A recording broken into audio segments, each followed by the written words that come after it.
Hi and welcome to another game on TLDR. I'm Asa, co-founder of GameOnDaily, and I'm not particularly well this week, but the games industry hasn't paused for me, and with new consoles releasing in less than 3 weeks, that's probably for the best. So without further ado, let's get into this week's roundup.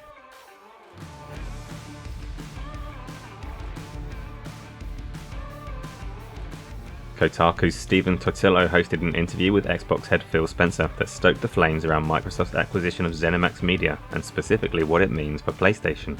Will future Elder Scrolls, Fallout and Doom games be Xbox exclusive? Microsoft is still not giving a definitive answer to those questions, and it seems Stephen wasn't allowed to ask directly in the interview, but that didn't stop him trying to find an angle to get the information. He asked, is it possible to recoup a $7.5 billion investment if you don't sell the Elder Scrolls 6 on the PlayStation? And the short version of the answer from Phil is yes. Here at GameOnDaily, we can't agree with each other on what you can or can't read into that, so check out the full interview for yourself and feel free to share your opinion with us in the comments.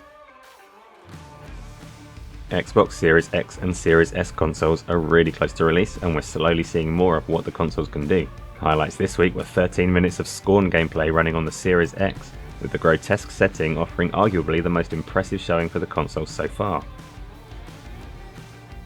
Bloober Team went into some detail on the dual reality feature that is central to the gameplay and story in the medium. The Coalition went in depth explaining how the combination of greater frame rates and system level improvements to controller input latency make Gears of War 5 measurably more responsive as well as looking better than ever. And Halo fans can look forward to playing the whole of the Master Chief Collection at 120 frames per second on the new consoles. Various outlets have also debunked rumours around the Series X running too hot, comparing the temperatures very favourably against the consoles that we're already using at home.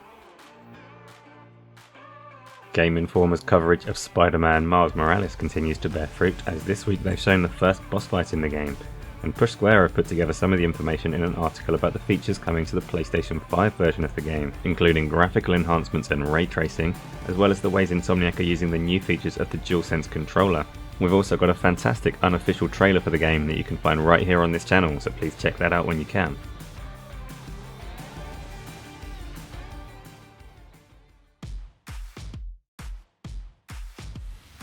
Two of the biggest games of this year so far had significant content updates this week. Doom Eternal: The Ancient Gods Part 1 is out now, and according to this review from TechStomper, it delivers more of a good thing, maintaining the excellent standards set in the base game. The other big update that needs some attention is the Legends multiplayer content for Ghost of Tsushima. This completely free update offers 4-player co-op with progression systems, and it looks set to receive future updates with the first raid content arriving at the end of the month.